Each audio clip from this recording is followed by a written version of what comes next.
Hi friends, मैं कंचन शर्मा जी की विद्वांशा में आपका स्वागत करती हूँ। फ्रेंड्स, आज हम मध्य प्रदेश जनजातीय व्यक्तित्व करने वाले हैं। ये 50 प्लस सुपर डुपर प्रश्न है। एमपीपीएससी प्री के यूनिट फर्स्ट का एक प्रमुख टॉपिक है मध्य प्रदेश जनजातीय व्यक्तित्व, और यहाँ से क्वेश्चन पूछे ही जाते हैं हर बार, तो इन क्वेश्चन को बहुत अच्छे से कर लीजिए। तो चलिए स्टार्ट करते हैं। पहला क्वेश्चन है, जमुना देवी को नेता प्रतिपक्ष कब बनाया था। देखो, जमुना देवी, सबसे पहले ये ध्यान रखो कि प्रथम महिला नेता प्रतिपक्ष कौन है, जमुना देवी ही हैं। और इनको नेता प्रतिपक्ष कब बनाया था, 2003 में। जमुना देवी को नेता प्रतिपक्ष कब बनाया था, 2003 में जमुना देवी को नेता प्रतिपक्ष बनाया था। कब बनाया था, 2003 में। तो ये बहुत ही इंपॉर्टेंट क्वेश्चन है, और 2003 में बनाया था, और पहली महिला नेता प्रतिपक्ष है, दोनों याद रखिएगा। टंट्या भील का वास्तविक नाम, ये पिछली बार पूछा गया था। तो देखो, इसमें क्या करना है ना कि इसमें दोनों को ही आयोग ने आंसर सही माना है। टांटिया को भी माना है और टंडरा को भी माना है, दोनों को ही टंट्या भील का वास्तविक नाम माना है। तो ये भी बहुत इम्पोर्टेंट है, तो ये भी याद रखिएगा।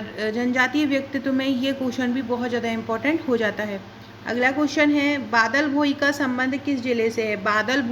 बादल भोई का संबंध है छिंदवाड़ा जिले से। बादल भोई का संबंध कहाँ पर है, कहाँ से है, बादल भोई का संबंध है छिंदवाड़ा से। फ्रेंड्स, अगर आपने आपका नंबर मेरे पास व्हाट्सएप पर सेव नहीं कराया है तो ये मेरा नंबर है 6260190944।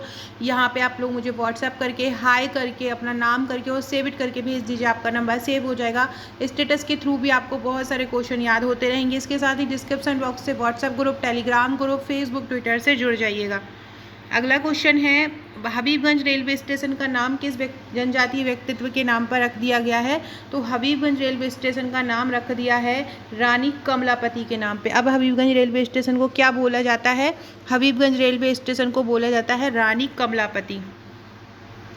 अगला क्वेश्चन है, तांत्या भील का जन्म कहाँ हुआ था। तांत्या भील का जन्म कहाँ हुआ था, तो तांत्या भील का जन्म वर्धा ग्राम में हुआ था। इनमें से पूछेंगे पंचमोली, धुआंवा, सिरपुर या वर्धा। तो तांत्या भील या टांटिया, जो मामा जिनको बोला जाता है, इनका जन्म कहाँ पे हुआ था, इनका जन्म हुआ था वर्धा गाँव में। याद रखना, टांटिया भील का जन्म कहाँ हुआ था, कहाँ पे हुआ था, वर्धा गाँव में हुआ था। अगला है, अंग्रेजों द्वारा इंडियन रॉबिनहुड बोल रहे हैं, निमाड़ का नहीं बोल रहे हैं, इंडियन बोल रहे हैं। तो इंडियन रॉबिनहुड की उपाधि किसको दी गई है, अंग्रेजों द्वारा इंडियन रॉबिनहुड की जो उपाधि दी गई है वो तांत्या भील को दी गई है। किसको दी गई है, इंडियन रॉबिनहुड। तो इंडियन रॉबिनहुड बोला जाता है तांत्या बोलो। निमाड़ का रॉबिनहुड भीमा नायक को बोला जाता है, और इंडियन रॉबिनहुड किसको बोला जाता है, तांत्या भील को इंडियन रॉबिनहुड बोला जाता है।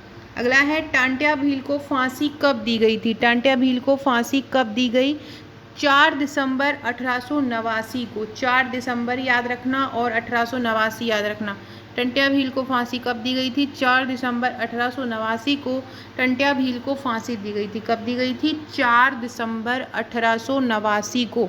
4 दिसंबर 1889 को टांट्या भील को फांसी दी गई। कब, 4 दिसंबर 1889 को। अगला है, शंकर शाह का 1857 की क्रांति का क्षेत्र कौन सा है, शंकर शाह का। तो शंकर शाह ने 1857 की क्रांति कहाँ से लड़ी थी, जबलपुर से लड़ी थी। तो शंकर शाह का 1857 की क्रांति का क्षेत्र कौन सा है, जबलपुर है। शंकर शाह का 1857 की क्रांति का क्षेत्र क्या है, जबलपुर है। शंकर शाह का 1857 की क्रांति का क्षेत्र।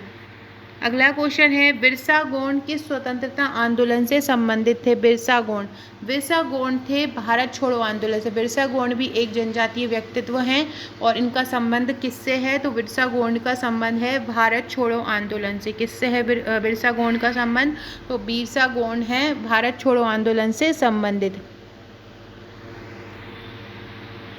अगला क्वेश्चन है, लाल पद्मधर सिंह का जन्म कहाँ हुआ था। ये भी एक क्रांतिकारी थे, और लाल पद्मधर सिंह का जन्म कहाँ पे हुआ था, सतना में हुआ था। लाल पद्मधर सिंह का जन्म कहाँ हुआ था, तो लाल पद्मधर सिंह का जन्म हुआ था सतना में। कहाँ हुआ था लाल पद्मधर सिंह का जन्म, सतना में हुआ था। अगला है, जंगल कलाम स्कूल के निर्माता कौन है। जंगल कलाम स्कूल के निर्माता, तो ये हैं जंगड़ सिंह श्याम। जंगल कलाम स्कूल के निर्माता कौन है, जंगगढ़ सिंह श्याम। जंगल कलाम स्कूल के निर्माता हैं जंगगढ़ सिंह श्याम हैं। जंगगढ़ सिंह श्याम को शिखर सम्मान से कब सम्मानित किया गया? जंगगढ़ सिंह श्याम को शिखर सम्मान कब दिया गया? 1986 में। जंगगढ़ सिंह श्याम को शिखर सम्मान कब दिया गया? तो जंगगढ़ सिंह श्याम को शिखर सम्मान 1986 में दिया गया। बहुत ही इम्पोर्टेंट है। जंगगढ़ श्री श्याम को शिखर सम्मान कब दिया गया? 1986 में दिया गया। अगला क्वेश्चन है, दिलीप सिंह भूरिया पहली बार सांसद कब बने थे? दिलीप सिंह भूरिया पहली बार सांसद कब बने थे? 1980 में बने थे। दिलीप सिंह भूरिया पहली बार सांसद कब बने थे? दिलीप सिंह भूरिया 1980 में पहली बार सांसद बने थे। कब बने थे? 1980 में बने थे। और ये क्योंकि जनजातीय व्यक्तित्व हैं और सांसद बने थे तो इसलिए ये इम्पोर्टेंट हो जाता है।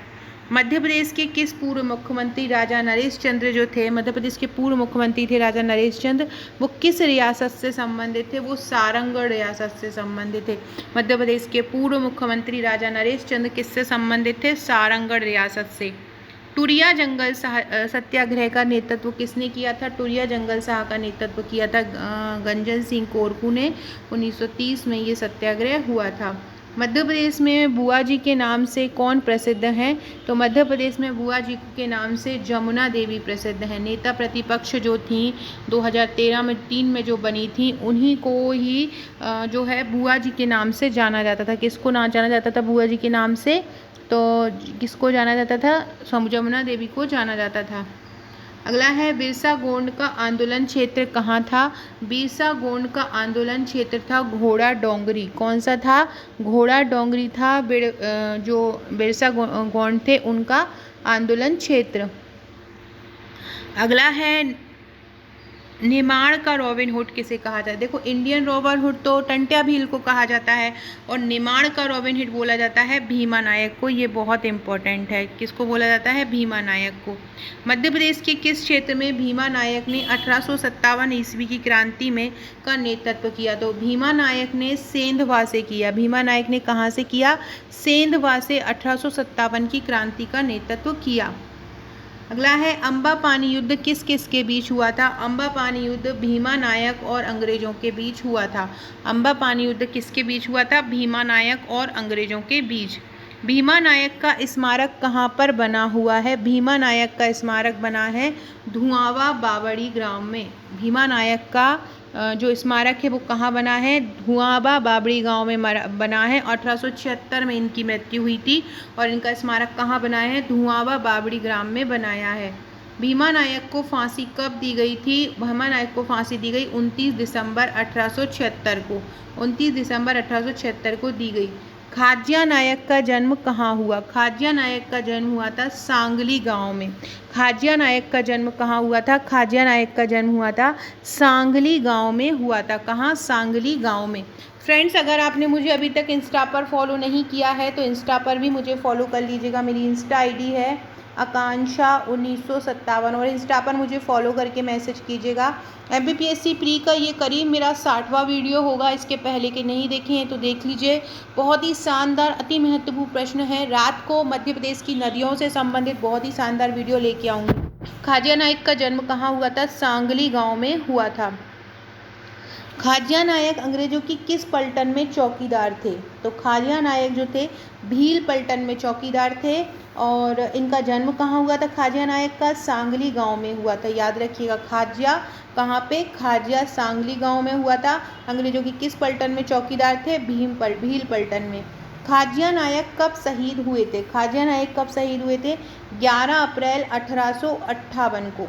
1876 में अभी हमने पढ़ा था भीमा नायक हुए हैं और 1889 में टंट्या भील, और खाज्या नायक कब हुए हैं? 18 मतलब इन सब से पहले हो गए थे 11 अप्रैल 1858 को। 11 अप्रैल 1858 को खाज्या नायक शहीद हो गए थे। अगला क्वेश्चन है, भीलों का गांधी किसे कहा जाता है? मामा बालेश्वर दयाल को भीलों का गांधी कहा जाता है। भीलों का गांधी कौन कहलाता है? मामा बालेश्वर दयाल।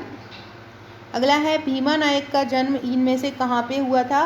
तो भीमा नायक का जन्म हुआ था बड़वानी में। भीमा नायक का जन्म कहाँ पे हुआ था? भीमा नायक का जन्म बड़वानी में हुआ था। बहुत ही इंपॉर्टेंट क्वेश्चन है। भीमा नायक का जन्म कहाँ हुआ था? बड़वानी में हुआ था। पद्मश्री से सम्मानित भूरीबाई का संबंध किस क्षेत्र से है? भूरीबाई का संबंध चित्रकारी से है। कमेंट करके बताइएगा कि भूरीबाई कहाँ की रहने वाली हैं। भूरीबाई कहाँ की रहने वाली हैं, कमेंट करके ज़रूर बताइएगा। जनजातीय जो है उनकी ब्रांड एम्बेसडर भी बनी है, ये बताइएगा ये कहाँ की हैं। अगला है भीमा नायक को फांसी। ये बहुत ही इंपॉर्टेंट क्वेश्चन है क्योंकि ये हमारे मध्य प्रदेश से बाहर इनकी फांसी दी गई थी। पोर्ट विलियर में भीमा नायक को फांसी दी गई थी। कहाँ दी गई थी भीमा नायक को फांसी? पोर्ट विलियर में दी गई थी। फ्रेंड्स, ये मेरे यूनिट 10 का आयोग का प्रश्नोत्तरी प्रश्न बैंक है। इसमें करीब 900 प्रश्न हैं, 900 MCQ हैं। बहुत ही शानदार MCQ हैं यूनिट 10 के। इससे आपका पूरा यूनिट 10 कवर हो जाएगा। अगर आप ये लेना चाहते हैं तो 199 रुपये में आप इसकी ई-बुक परचेज कर सकते हैं। अगला है रानी दुर्गावती कहाँ की राजकुमारी थी? तो रानी दुर्गावती चंदेल वंश की राजकुमारी थी। किसकी थी? चंदेल वंश की राजकुमारी थी। और इनका विवाह गोंड शासक थे दलपत शाह से इन रानी दुर्गावती का विवाह हुआ था। और इनके प्रधानमंत्री जो थे उनका नाम भोज कायस्थ था और बहन का नाम कमलावती था। और इनकी समाधि वरेला में है। कहाँ पर है? वरेला में है, जबलपुर में जो है। भीमा नायक को फांसी कहाँ पे दी गई थी? पोर्ट विलियर में दी गई थी। गोंड जनजाति का सामाजिक सांस्कृतिक अध्ययन किसने किया है? गोंड जनजाति का सामाजिक सांस्कृतिक अध्ययन प्रोफेसर श्याम चरण दुबे ने किया है। और ये प्रोफेसर श्याम चरण दुबे जो हैं वो नरसिंहपुर के हैं। कहाँ के हैं प्रोफेसर श्याम चरण दुबे? नरसिंहपुर के हैं। और इनका जो जन्म हुआ था वो 1922 में हुआ था। और ये प्रसिद्ध मानव शास्त्री रहे हैं। इनकी प्रमुख पुस्तक है इंडियन विलेज। ये भी याद रखिएगा, श्याम चरण दुबे की प्रसिद्ध पुस्तक है इंडियन विलेज। 2018 में पद्मश्री से सम्मानित गोंड जनजाति के भज्जू सिंह श्याम किस क्षेत्र से संबंधित हैं? भज्जू सिंह श्याम भी चित्रकार हैं और ये गोंड चित्रकार हैं क्योंकि गोंड जनजाति के ही हैं भज्जू सिंह। और भज्जू सिंह गोंड ही चित्रकार हैं, डिंडोरी के हैं। ये डिंडोरी के पाटनगढ़ में इनका जन्म हुआ था। और ये पाटनगढ़ जो है डिंडोरी का पाटनगढ़, उसको चित्रों का गांव भी बोला जाता है पाटनगढ़ को। हबीबगंज रेलवे स्टेशन का नाम क्या रख दिया है? कमलापति रेलवे स्टेशन रख दिया है। हाल ही में चर्चा में रहे झाबुआ के गांधी नाम से किसको जाना जाता है? महेश शर्मा को झाबुआ का गांधी बोला जाता है। झाबुआ का गांधी किसको बोलते हैं? महेश शर्मा को झाबुआ का गांधी बोलते हैं। आदिवासियों का मसीहा किसको बोला जाता है? आदिवासियों का मसीहा बोला जाता है ठक्कर बाबा को। फ्रेंड्स, सभी लोग लाइक शेयर कमेंट जरूर कीजिएगा, अपने अपने फ्रेंड्स में भी शेयर कीजिएगा। आदिवासी चित्रकार जोधैया बाई का संबंध किस जिले से है?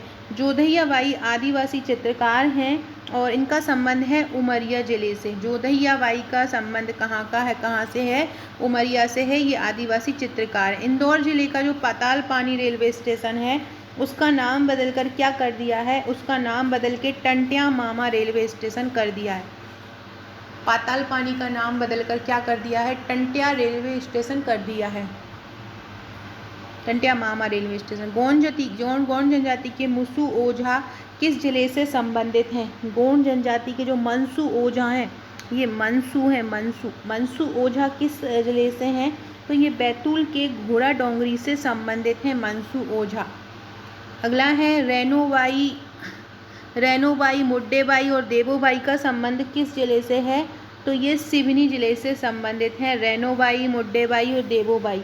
और ये क्या करते हैं? तो ये जो हैं सुंदर जंगलों को बचाने के लिए इन्होंने सत्याग्रह किया था। टुरिया जंगल सत्याग्रह से ये जाने जाते हैं रैनोबाई, मुड्डेबाई और देवोबाई। सीताराम कंवर का संबंध मध्य प्रदेश के किस क्षेत्र से है? सीताराम कंवर मध्य प्रदेश के निमाड़ से हैं और ये निमाड़ के वड़वानी से हैं। इन्होंने होलकर रियासत के साथ मिलकर अंग्रेजों का विद्रोह किया था। अगला है इंदौर शहर का भंवरकुआं अब किस नाम से जाना जाएगा? इंदौर शहर का भंवरकुआं को टंट्या मामा चौराहे के नाम से जाना जाएगा। इंदौर के भंवरकुएं को किस नाम से जाना जाएगा? टंट्या मामा चौराहा जाना जाएगा। शिवराज सिंह चौहान ने 2021 में इसकी घोषणा की थी। फ्रेंड्स ये MPPSC प्रीलिम्स की टेस्ट सीरीज़ है, 2500 बहुत ही सुंदर FLT हैं। अगर आप लेना चाहते हैं तो ले सकते हैं। ये अगले प्री की आप तैयारी कर रहे हैं तो MPPSC प्री के हमारे नोट्स ले सकते हैं। ये MPG के वस्तुनिष्ठ, अगर आप MP पुलिस की तैयारी कर रहे हैं, ये MPG के है, हैंड रिटन पूरा तैयार किया गया है, मध्य प्रदेश सामान्य ज्ञान। और ये मेंस की बुकलेट है, हैंड रिटन प्रश्नोत्तर श्रृंखला में ये 44 बुकलेट आपको मिलेंगी। इस प्रकार से नोट्स आपको मिलेंगे। लगभग हर जो यूनिट रहेगी, हर यूनिट से लगभग 1-1.5 प्रश्न आपको मिलेंगे। तो अगर आप ये लेना मतलब हर पेपर से 1-1.5 प्रश्न मिलेंगे। अगर आप ये लेना चाहते हैं तो आप मुझे व्हाट्सअप इस नंबर पर कर सकते हैं। नेक्स्ट वीडियो हमारा नदियाँ और खेल का मैराथन आएगा। Okay friends, thank you.